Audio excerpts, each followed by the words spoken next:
Welcome back, everybody, to the Adam Interviews series. Our new episode includes someone I've been wanting to interview for several weeks now, and finally got around to making it happen. I'm so excited to introduce you to Terrell Cunningham. If you haven't met him before, he is the head football coach for Monroe High School, and what a feat. Again, if you haven't heard, the Monroe High School team won the state championship, the first state championship for Rochester City School District? Yep, first ever. Congratulations. Thank you. Thank you. What are you thinking? I mean, you're a few weeks out from it now. Yeah, it's still surreal. Still definitely feels like something that happened that was kind of a while ago, but it feels fairly fresh. I just feel great. I'm glad that I was able to be a part of history as the coach of a team that's done something that's never been done before. Yeah, undefeated, 16-0? 12-0. 12-0, excuse me. And then I always think in NFL terms. 12-0, and then you went to the Dome, and it was a 34-0 win. I mean, it wasn't even close. Yeah, it was close at half. It was 0-0, Okay. 0-0 at half. Yeah. Playing in the Dome is definitely a different experience. I'll tell anybody who's fortunate enough to be there. You definitely want to be in a position to where your guys can just get it done in the field. There's not very much in between plays that you can hear. The sound in there is like a different feel. But we were able to come out second half, third quarter, score 4 straight touchdowns, jumped out, and then we put them to sleep in fourth quarter, and ultimately we're successful. What was the message going into the locker room during halftime when it was 0-0? I tell anybody, it wasn't really a message. Our guys were so prepared for that moment from years and just months prior that my coaches and myself, we had a very in-depth conversation, I'll say, and then we put my son, the quarterback, we put him over to the whiteboard, kind of made some adjustments, and we got a break and just kind of allowed the guys to go out there and get the job done. What were the adjustments? It was just simple. We basically told him, because of the lack of being able to hear and stuff like that, to just call what he sees on the field. They were doing a good job getting after us in the pocket with regard to like a blitz they were running. They were sitting more than we could pick up. So we basically couldn't really call certain things from the sideline. He had to make those adjustments. So we were able to make those adjustments. We were able to get the ball in our guys' hands. Messiah Hampton, Ray Garcia, Jermaine Montgomery, Louis Falou. We were just able to allow for those guys to just go wild and, just pick up what they were sending on the defensive end as far as blitz and stuff like that. And the rest is pretty much history. I'm more of a baseball guy, but obviously I followed the Bills for years, and you pick up a little bit here and there. It speaks to how well the team, to me, knew not just each other, but the plays that you could kind of see it unfolding. If someone were to do something, you kind of knew, like almost like a band where you kind of know what the other person's about to do. Is that what kind of happened there? It's these guys' chemistry. When I tell people, what makes us different, it's truly the fact that we don't have an off time or a down period or, a situation where it's a long period of time where our guys aren't playing or competing together. We obviously wrapped up in December and we went right back into training. So we may have taken a week or two off to kind of celebrate, but our guys have been back to training Tuesday, Thursdays, and Sundays at CTC, and it's expected. The level of production that they show in the field is very much expected because of the work they put in 12 months out the year. Yeah, it's tremendous. We've had wonderful football teams over the years, but football, people always say, well, it's not Ohio, it's not the South, but there's a lot of resources and time put into New York football teams. This is not easy. What separated this team from the others across the state that were outstanding? Honestly, I think we had a group that were, beyond resilient. This group was so destined to be great. They did things in preparation and they competed so hard, during the weeks of practices and games and stuff like that, that it made it easier for us as a coaching staff. We would try to make practices as competitive as possible. Be honest, a lot of our practices were more competitive than games.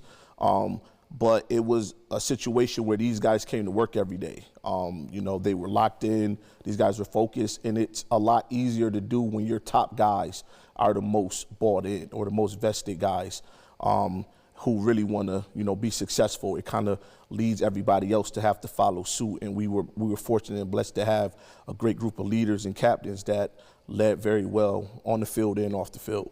When you're working that hard, I'm curious to know from your perspective, does that hurt academics in that you just don't have the time that you normally would, or would it help because you're disciplined and you have a limited amount of time that you have to get stuff done? So we're in a very, very fortunate position at Monroe. We have a SMART program, the SMART program, sports majors and Regents tracking. That program, it's not just for football, it's not just for the male students, for girls as well. But what it does is it allows for a lot of resources to be poured into our student athletes. One of the things we were fortunate enough to do this year is we kind of created a after-school program that was just solely for our athletes. And, our athletic director did a good job. We have a teacher who's the point person for the program, and her role and sole purpose was to essentially work with the student athletes after school. So we would most of the time kind of push practice back a little bit as much as possible to give those guys like a full solid hour, a few days a week, so that they will be coming out, obviously we would start practice a little later, but essentially it would allow for them to get at least an hour worth of academic supports for the ones that really needed it. And then we have those who do well that kind of do well already, but they can go as well and get that extra help if they feel it's something that they require. But for me, it's a whole school-wide culture where everybody's bought in, everybody's vested from top down. Our principal, Mr. Muhammad, our athletic director, Mr. McCormick, everybody wants to see the student athletes doing well. And so those academic supports, the Shine Bright after school weekend program, it does wonders, and it allows for our guys to ultimately be successful in and off the field. And that's the point, right? We obviously hope for the stars in our area to go off and play in college, and if they can, play in professional sports. But for 99%, it's the lessons you learn on the field is that what you're going to take into regular life, right? And I've got to imagine that you approach the game like that. Absolutely. For me, I'm big on, football being a microcosm for real life.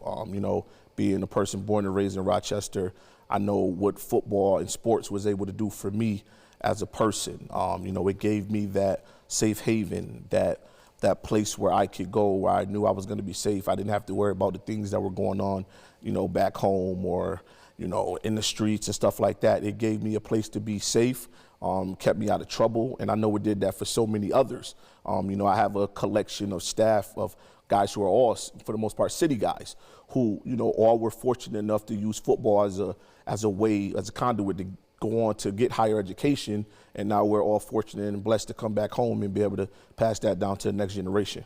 How do you make it all work? Because you work for the city's Office of Public Security, is it? Mayor's Office of Violence Prevention. Violence Prevention, excuse me, I really butchered that one. So you got that job, and you've got this. How do you make it all work? Honestly, the work, essentially, it's all within the same, violence prevention, for what we like to do for our community. Obviously, there's a lot of stuff that takes place, but a lot of the focus we have is on our youth. We want to find ways to prevent, to interrupt, and to, be pillars that give our youth something positive to do instead of, always turning to those negative alternatives. So, what I try to do is, again, I build my staff around great guys that can, fill in the gaps. Obviously, a lot of us, have jobs and stuff like that. So like I said, we push practice back. This year, we're going to be fortunate because we have lights now. There you go. Our lights just went up. They're actually active now. So we'll be able to push practices as lead as we need to be. So we'll push practices back to accommodate guys and their work schedules and stuff like that as far as coaches. But we just make it work. We got everybody that's so bought in.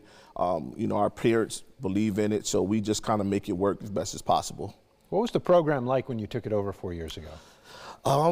Program was tough. Coming through, because I took over right after COVID. So coming out of COVID, for me being on the staff already and kind of seeing what it was, we had a good seed planted that was like an infrastructure, and we kind of had a vision of what the program could grow into potentially if it was, cultivated and it was the right amount of water and sunlight given to it.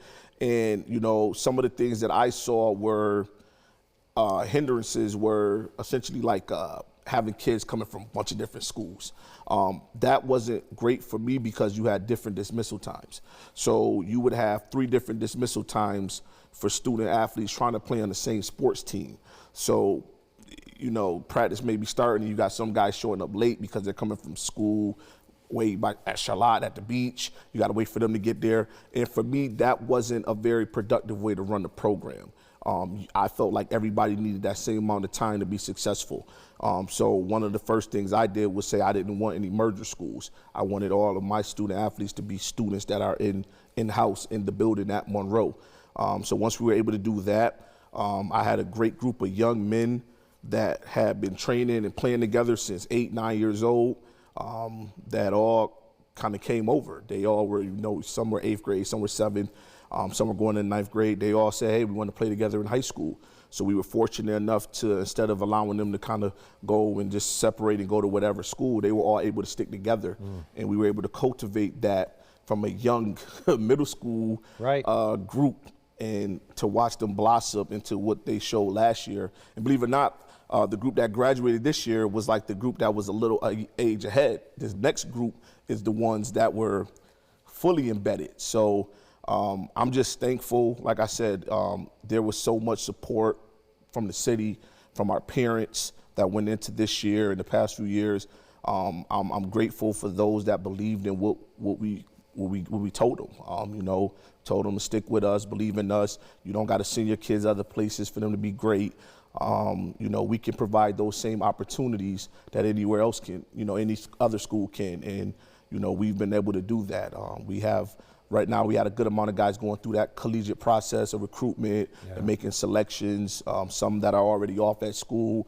But we're just thankful that now, people can look at Monroe as a school that's done something that's never been done. And that's also a place that's going to continue to build student athletes that can go on and play at the college level. Yeah, you kind of answered a couple of my questions, but I'll ask you to maybe dive in a little deeper. When it comes to the collegiate level and the next steps, what are we looking at for the seniors right now?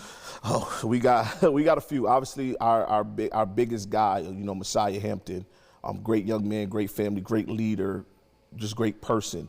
He is already off at Oregon. He left after winter break. He was able to be up there with them for the bowl game and stuff like that. Goodness. So he's already pretty much enrolled. A few of our other seniors have gotten scholarship opportunities, a couple D2, some got some possible D1, PWO opportunities.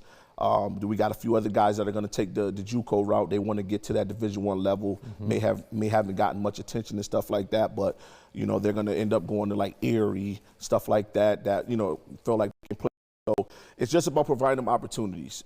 Every senior that played this year, I tell them, whether it's D1, D2, D3, Erie, go to school and figure out what it is that you want to do in life. We want to be the ones that provide them with the opportunity. So whatever it is that they choose to do, at least we gave them that platform to be able to at least have those options. Because again, we know how vital an education is and where it can take you in life. How do you coach your own kid? That's got to be it's challenging. It's fun. It's fun. Being his first everything, his first teacher, his first coach. It's been fun. A lot of our conversations are more so just life lessons. As far as the X's and O's, he's so far and beyond his years when it comes to ability to just process things when it comes to like sports and just understanding. He was 15 most of the season. A lot of people don't know him, our left tackle, AJ, who's a mountain. These guys were 15 playing varsity this whole season as juniors. They were starters on varsity last year as 14-year-olds. But for them, we do put a lot on their plate. Obviously, Pootie, our quarterback, my son, we put everything on his plate, and it's never too much. There's never a situation where he's like, oh, I can't do this or I can't do that. Whatever the challenge is, we give him to him for that week or for that day of practice. He goes out and gets the job done. Yeah. Similar to Messiah, these are guys that we can give tasks that are almost impossible, and they will every time go out and just kind of show you like, yeah, I can do that. What's next? We had a bunch of those kind of guys. Coaching Pooty, I think, is just great. I'm looking forward to being able to do it for one more year, and then he'll be on and off the school and kind of doing his own thing. But I think that all he's doing is just making everything that I've ever told him come true. I've always kind of told him certain things when it came to life and football that as long as you continue to work hard, keep your head down, stay humble. Keep your faith, you'll be successful. And I'm just thankful that he's been able to achieve a lot of those goals. What a gift for both of you. It's incredible. So you graduated from Marshall. You were part of a very successful football program there. Tell me about the coaches and mentors that influenced you. Then you're kind of taking their lessons to this next generation. So my coach and mentor, who's my principal right now, Mr. Muhammad. I met him when I was 13 years old, as a 13 going on 14-year-old ninth grader. He was my high school coach. He's still everything when it comes to me, with regard to life lessons, understanding, a lot of things he spoke into existence many years ago when I was in high school, telling me that I was going to come back and he was going to work for me. He told me that when I was 17 years old, I'm going to go to college and you're going to come back and coach and you're going to end up being the head coach. And that stuff really came true. He still plays a very, very vital role in my life, and just always words of encouragement. We talk football all the time. We probably talk 3-4 times a week, like clockwork. There's never a time where we're not talking. But it's just been great. I was fortunate enough to go on to college and play at Utica. I played for Coach Fagiano, who's still there. Another great coach, Rochester guy, Russian Rieta, just full of energy and passion. These men really molded and shaped me to the young man that I am today. And they also taught me a little bit about football on the way. But no, I'm just thankful. I'm thankful to have been able to have guys like that come across and just embark knowledge and instill what it is to be a man into my life. Is Utica part of the Jug Bowl? I can't remember. Did they do that? No, okay. No, not the Jug I was Bowl. Ithaca and someone else. I couldn't remember who it was.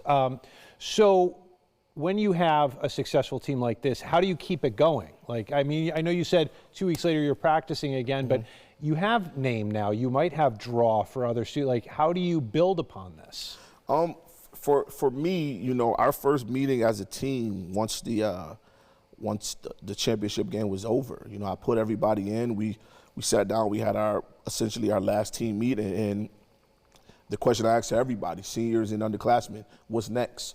For the seniors, obviously the next steps is the real world, college, workforce, whatever it is they choose. But for my underclassmen, it was okay. How do we follow this up? What is it that you want, your legacy to be? There's a few ways we can go about this. You can go on and be the team that as juniors, you guys win a state title and then kind of fizzle off, or you can put in the work to at least put yourself in a position to be able to compete, to go back and play for another state championship. So it's just stuff like that. I laid that out there. I give them that kind of motivation and just kind of watch them, run to it. And many of the guys have gotten after it. Like I said, most of our guys are multi-sport athletes, whether it be football, basketball, or track, indoor, outdoor. So our guys have really taken on to this off season, and I'm excited to see, what happens next year. What's next for you? I know you're probably going to say coach next year, but do you have any dreams of coaching at the collegiate level? I've thought about it. A few times. If I'm fortunate enough to be in a position to coach at the collegiate level, I would definitely want to bring my guys with me. Yeah. And, you know, I don't know. I think that with my son going on to his senior year, you know, my daughter, she's in her second year of college at Spelman. And then my bonus baby girl, she's a sophomore at Aquinas. So, you know, that was an empty nester, they say. Yeah. I'm not sure what's next. You know, it's going to be different. I still want to continue to coach. But I also want to be in a position to be highly impactful as well for our city. So I'm not sure. I guess we'll find out. It's interesting, you talk about being impactful and how you learn a little bit about football along the way. It speaks to the influence that a coach can have. And it's not just a city coach. Look, so almost all kids have their own issues, some bigger than others. You have to have had to be the person that a lot of these kids turn to, and you probably dealt with some very difficult situations. What prepared you for that? How did you handle that type of stuff? Born and raised in the city of Rochester. I went to 37 School, which no longer exists. I went to Charlotte Middle School, which is transitioned on to a few different schools. Graduated from John Marshall High School. I was pretty much, grew up on the east side, moved to the west side of town, always lived in the heart of the city. Saw a lot of things that I probably shouldn't have seen as a young kid, whether it be middle school or high school. But there were also a lot of great things that I feel like this city has been able to provide for me. I love everything about the city of Rochester, so much so that when I bought my house many years ago, I was intentional about buying my house in the city because I just love being around it. I love being around my people. I love being around the neighborhoods that I grew up running around as a kid. There's nothing more special than being able to pick out a house that you want in the neighborhood that you used to run around with your your friends, family and friends with as a kid. So true. So I just love everything about this city. I think that, you know, for me, knowing that there are a lot of things that our kids have to deal with before they even get to school, I think it just allows for me to be more open-minded. You know, before I got into the career field I'm in now, I was in education, and you know, one thing that I always tried to do was to try to individualize every student. What I mean by individualize, you know, everybody may have something going on in their life that to them may be the biggest thing in the world. And sometimes you just want the person to listen, tell them it's going to be all right. That's right. You know, give them that motivation or encouragement through whatever the situation is. And I felt like I was fortunate enough to have people do that for me, and I like to be that for the people I deal with. You know, and there's different ways of motivating, there's different ways of encouraging, but again, you know, for me, a good coach is going to find those ways to reach every student, athlete, and that's what I try to do. It's so funny. I'm so glad we're doing this interview because the little snippets that I got from news coverage and social media convinced me that something was magical about this team. And the more I've talked to you now, I get that feeling.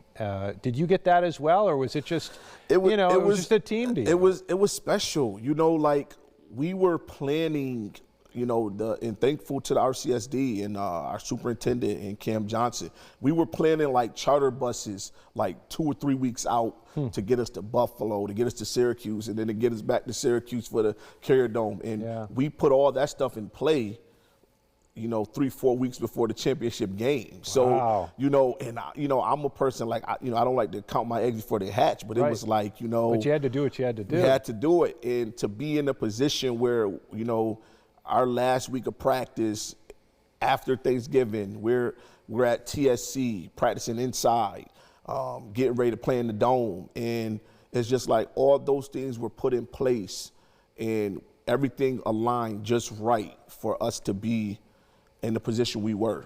And it did, and it does feel like it was a magical season.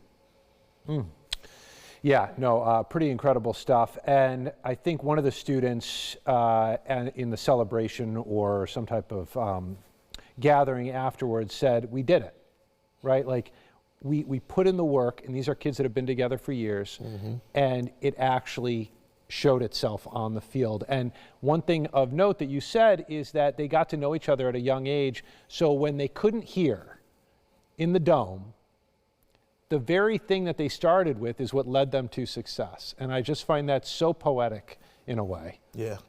Yeah, it's like I said, I've seen I've seen these guys grow from 8, 9-year-old kids training on Lincoln.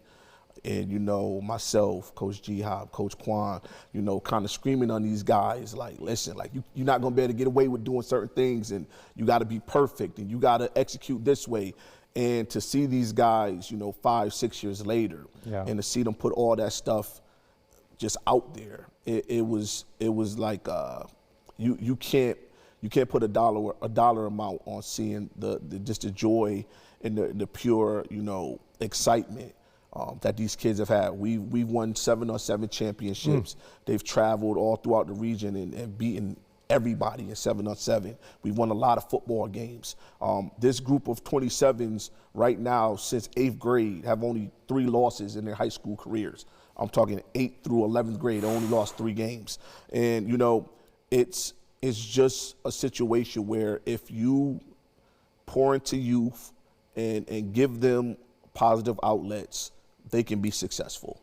I understand that there's so much other things that go on, but this is a prime example of what pouring into youth and telling them that they can be great and that they don't have to do the negative or nonsense that, we may hear and see all the time, that they can do other things to be noticed. I think, to me, that was the biggest thing. A lot of these kids just want to be seen, and they want to do it however they can. And for us, I'm thankful that they were able to be seen for something positive, that they could be applauded and people can, give them their flowers and tell them you did it. So you did it.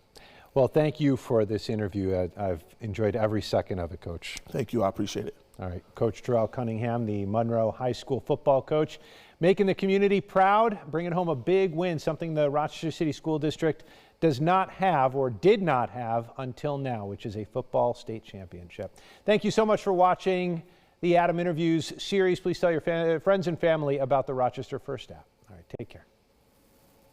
Get the Rochester First streaming app today for everything you love from News 8 On Demand, plus exclusive shows you won't see anywhere else. Search ROC and download for free on Roku, Amazon Fire, and Apple TV.